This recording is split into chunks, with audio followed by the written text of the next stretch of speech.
Guys, it's official. I am a millionaire.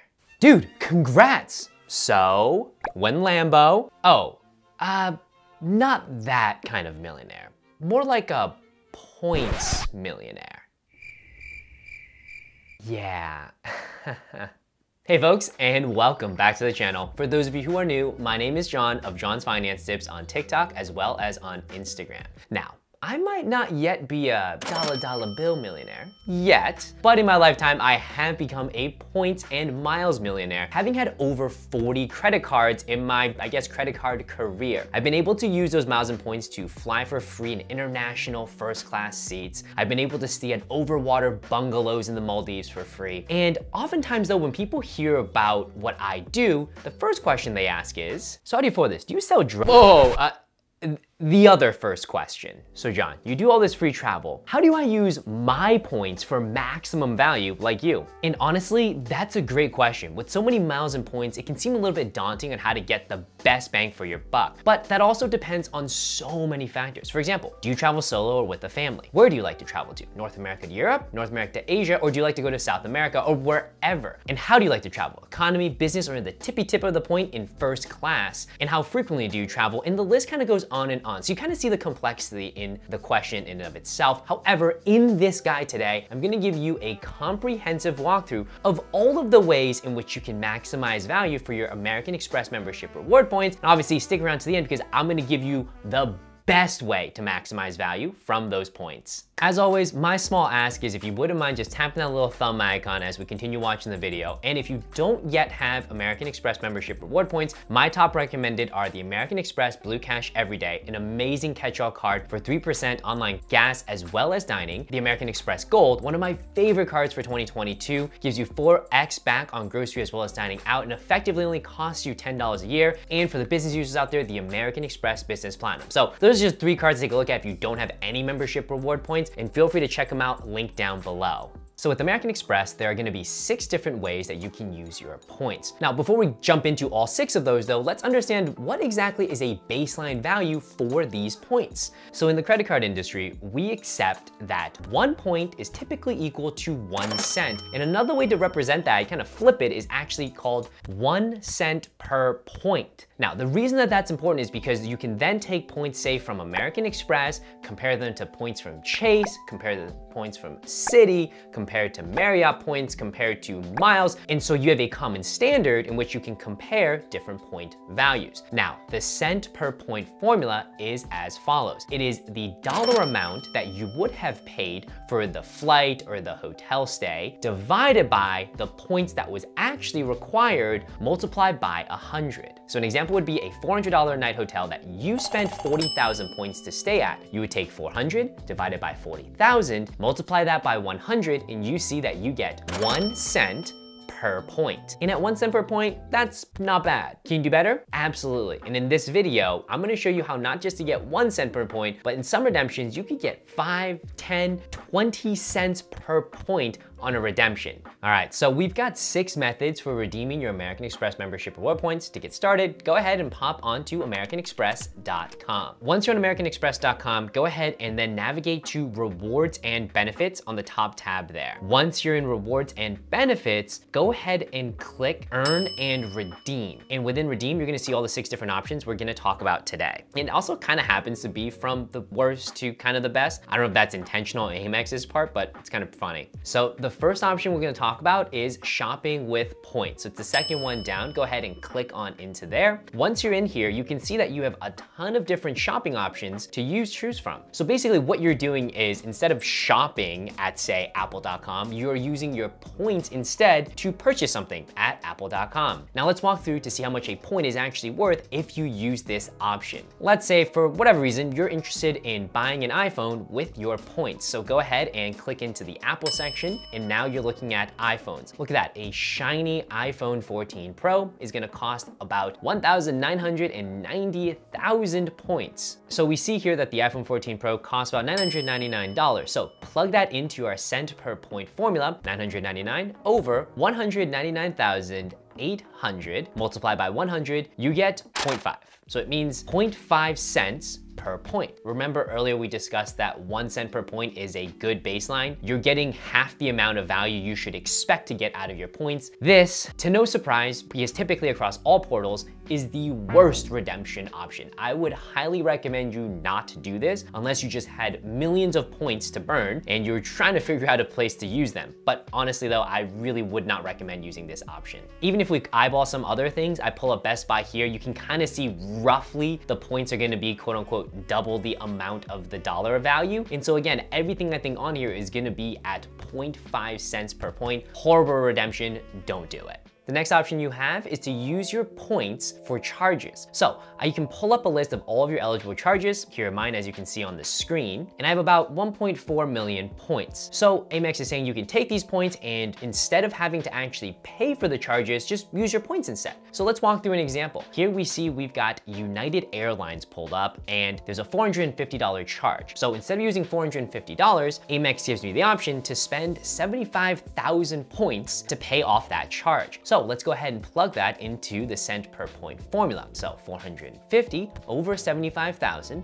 multiplied by 100, you get 0.6 cents per point. That's not good. That is actually, again, a really bad way to use your AMEX points for statement credits like this. Other cards are a little bit better, but AMEX just isn't. I would not recommend it. Coming in number 4, we have pay with points. I know these all kind of sound somewhat similar because I guess they kind of are, but pay with points is, I guess, interesting where you go through like a shopping portal like an Amazon or PayPal, but we'll see that in a second. So to get to pay with points, navigate up, rewards and benefits, click into pay with points. So here you can see there's a bunch of different options. The one that we could take a look at is PayPal. So basically how this works is anywhere that you can check out with PayPal, you can use your American Express membership reward points. Without going into the nitty-gritty of actually doing a checkout through PayPal to how much it's actually worth, AMEX tells you here that they're only going to be worth 0.7 cents per point if you use this option. Now, it's better than a statement credit and it's better than shopping through their portal, but I still think we can do better because this is still below the 1 cent per point baseline that we established as the industry average. Now, PayPal obviously isn't the only option you have here. You can go through something like Amazon, or you could check out through Best Buy, which I think is a little bit ironic in that you can check out through Best Buy with AMEX and you'll get better cent per point at 0.7 versus shopping through the AMEX portal buying at Best Buy, which would only give you 0.5 cents per point. Yeah, I don't get it. That doesn't make any sense to me. But I wouldn't recommend either option, but if you absolutely had to, this is probably a better one. And I know maybe the holiday season is coming around. It might be tempting to use your points instead of your dollars just to kind of obviously save some of your cash because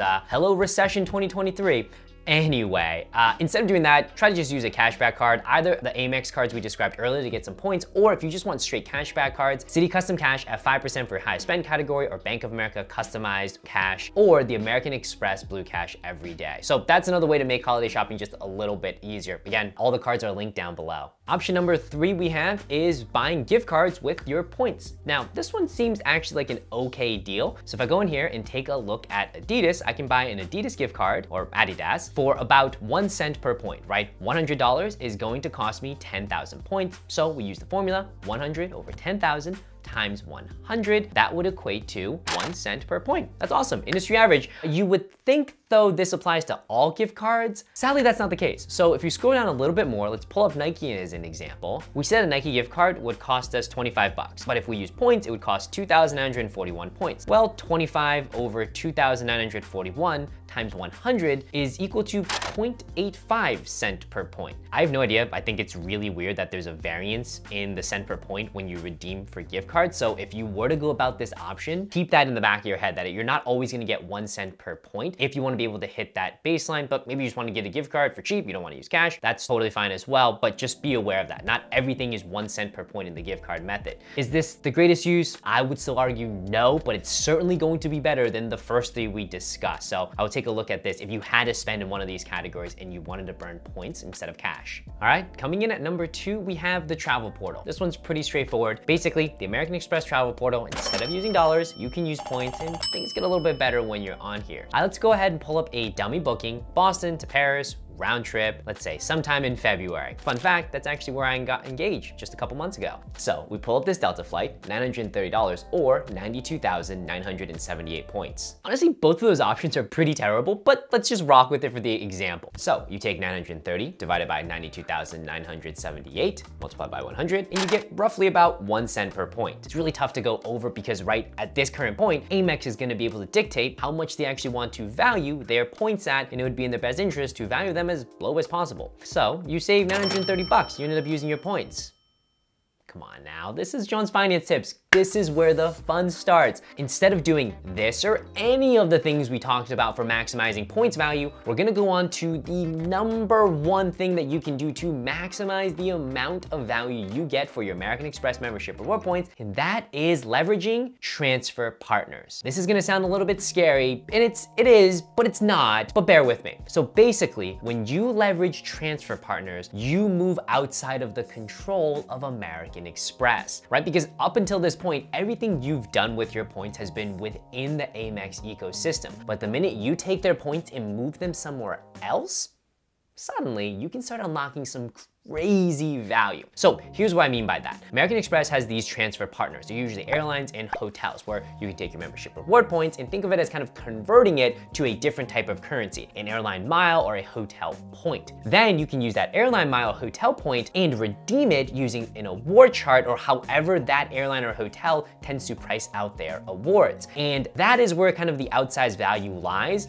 because now you're no longer tied to AMEX trying to give you a 1 cent per point value or less in most of those other things that we saw, but you can actually start getting 5, 10, over 20 cents per point value. Let me explain what I mean by that. So first, go ahead and navigate to the transfer points option. And once you're here, you can actually see all of the different partners that AMEX allows you to transfer your points to. The only thing that you need to keep in mind is if you want to transfer any of those transfer partners, just make a frequent flyer account or a frequent hotel stay or loyalty account with them, and then you can get a number and then you can link the two, and it's pretty straightforward. And most of these transfers happen pretty quickly, like I would say kind of like that, though some might take a day or two and some do have expiration, so you want to keep that in mind because your membership reward points don't expire. My recommendation is if you're going to transfer points out of AMEX, figure out exactly how you're going to use them before you do, just because you don't want to get caught up in your points expiring. Also, you want to though make sure you have them in time if you're looking for a really popular award booking. Cool, so we have an understanding of how kind of transfer points works, AMEX points to a partner, use the partner to redeem for travel. Now let's walk through the exact same example we just talked about, that Boston to Paris round trip flight next year in February. That was about $930. That if you had gone through the travel portal would have cost about 93,000 points. Now, we know that that flight is on Delta. What if instead we try to use Delta miles? Well, you're probably thinking you don't have Delta miles, but you do because you have AMEX points, and AMEX points can transfer to Delta miles. So we go on to Delta now, and just to kind of see what it would cost us, right? Now, we go to delta.com and we punch in that exact same itinerary. We see that main cabin fare for this flight is 930 bucks. You actually could go cheaper with a basic economy at about 740 bucks, but keep in mind, like, you don't get anything with that. So I'm noticing that AMEX probably just doesn't default to that because especially if you're traveling internationally, you're probably gonna have bags with you. But that's another thing to keep in mind. If you might be doing domestic, short puddle jumpers, going directly to the airline might be better than the AMEX travel portal. Anyway, let's continue onward. So we are now gonna go and flip it from looking at the amount of dollars it would cost us on Delta and how many miles it would cost us in Delta. So you go ahead and click that and you see that it would only cost 64,000 Delta miles. And you recall that 1 AMEX point is equal to 1 Delta mile. So let's think through that. If you had gone through the travel portal, it would have cost you about 93,000 points, roughly. But instead, if you had taken your points and transferred them to Delta, it would only cost you 64,000 Delta miles. So we go ahead and do a quick cent per point calculation. You take 930, divide that by 64,000, multiplied by 100, and you get a cent per point of 1.45 cents per point, which, hallelujah, we have beaten it. We are over the 1 cent per point barrier baseline. You are now starting to get some real value out of your points, more value than kind of what I guess the typical person might do just going through AMEX for any of these bookings. Keep in mind, when you do make a points transfer on AMEX, there is a small excise tax you have to pay. Typically, I just pay that in cash because if you use points, they actually value those points at 0.06 cent per point. So typically, I just pay that in cash, no big deal. But what if we could do this even better? Okay, we're at 1.45 cents per point. I think that's good value, but you know what? Again, this is John's Finance Tips. Let's see what we could really do here. So you're flying on Delta. Well, I know that Virgin Atlantic is partners with Delta Airlines. You can kind of search for awards of Delta awards on Virgin Atlantic. So let's see what this exact same flight would cost on Virgin Atlantic. So you go to Virgin Atlantic. If you don't have a frequent flyer account, no worries, make one, search the award, and look at that. This round trip ticket from Boston to Paris in the beginning of February on the exact same flight would only cost 24,000 Virgin Atlantic miles round trip. That's insane. So let's go ahead and plug that into our formula. It would have cost us $930 cash. Instead, we used 24,000 Virgin Atlantic miles. That would mean you have a cent per point of 3.8. That is absolutely amazing, and this is one that I would actually jump on all day. Now, I've been in the game, I kind of know how it works. I know Virgin Atlantic is actually pretty good for booking Delta. You're not gonna know that up front, but that's okay. All you need to do is Google best way to use AMEX points to do blah, and a lot of blogs are gonna point you in the right direction, but this is just an illustration of how Travel Portal gets you about 1 cent per point. Just a generic transfer partner would get you a little over 1 cent per point. Maximizing and optimizing for the transfer partner can get you 3.8 cents per point. That's insane. The one thing to note though, again with the award bookings, is the amount of cash it might take. So with Virgin Atlantic, there are more taxes and fees associated. I guess technically we should have taken the $930, subtracted taxes and fees, which is about $360 or so, gotten $570, divided that by 24,000 multiplied by 100, and we would have seen our cent per point value at about 2.4. But again, when it comes to saving cash and cent per point value, this is gonna absolutely crush it. So the last thing I do want to call out is typically where you're going to see the best bang for your buck is if you are trying to redeem for international business or first class. So this is where basically you're in a lie flat suite, right? It's an incredible experience, honestly, if you have an opportunity to try it. But in international business and first, you're going to get way more value than you would typically trying to find these economy sweet spots. Not saying you can't, because we just saw that you can. But for example, flying Qatar Airways. Qatar Airways has one of the most luxurious business class configurations in the world. Literally, if you can book 2 seats side by side, you can make a double bed in the sky. Jokes aside, folks, though, this would cost about $15,000 to fly from Boston to Doha. Instead, you could use British Airways Avios, and that would cost about $70,000. If we plug that into our formula, $15,000 over 70,000 Avios multiplied by that 100, you would get a value of 21 cents per point. Typically for international business and first, you're gonna get over the 20, maybe even 25 cent per point value, largely because those cash tickets are so expensive, right? I mean, again, I don't know. I personally would never pay $15,000 to sit on a flight no matter what, unless they give me a bar of gold at the end. Truthfully, it just isn't worth it. You're gonna get to your destination, but it's just, to me, so fun to know that now that I understand how the points game work, I can do that. And to do that, you would take your American Express membership reward points, transfer them to British Avios, and just make that booking. And that's it, folks. You're done. So keep that in the back of your head when you're using your AMEX points. The best way is always gonna be transfer partners, and the best transfer partners are the ones that are letting you book international business and first class. Whew. Folks, this was a great video. I hope y'all took some value out of this. I mean, when I figured out this is how the points game work, it really changed the way I started traveling, because now when I book travel 6, 8, 9, 12 months in advance, it's way more fun kind of piecing together these itineraries knowing, wow, instead of paying 5, 10, 15, I mean, I took a $20,000 Cathay Pacific first class flight. I paid less than 57 bucks, link above for that video. That was my very first, I guess, foray into this. It really blew my mind. I mean, what business did I have as a 26-year-old sitting in a $20,000 seat? None, ever. Like now, past, or future. But I will pay 70,000 miles and 57 bucks and some change to do it. Now, if you have any questions, award travel, credit cards, any of that, drop it down in the comment section below. As always, folks, I will catch you all next time. Peace.